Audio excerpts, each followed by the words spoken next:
The untold story of genocide in Nigeria, Islamic terror groups slaughtering Christians, and a new documentary exposes it all. And no aspect of the Christian faith remains untouched by the Chinese government. Persecution against Christians in China has now extended to the hymns they sing. According to China Aid, government intervention in the worship services of approved churches has reached sacred church music. This is all part of the Chinese Communist Party's ongoing sinicization efforts. According to Open Doors website, Christian persecution reaches new record high.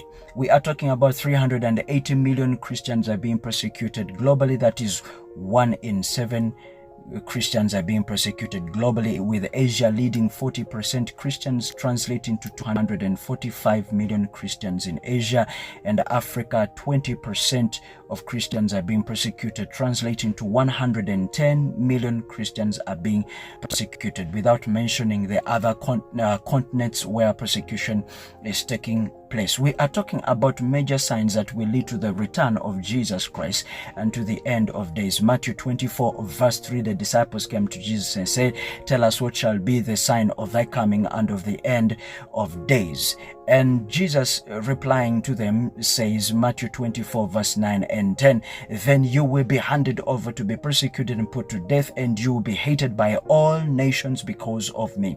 At that time many will turn away from the faith and will betray and hate each other." Persecution will be global. As compared to the days prior, persecution was local, but this time it will be global. By persecution, we mean Christians being detained, Christians being killed, Christians being hated and thrown out of their nations, Christians being silenced on social media platforms, and governments controlling Christian voice.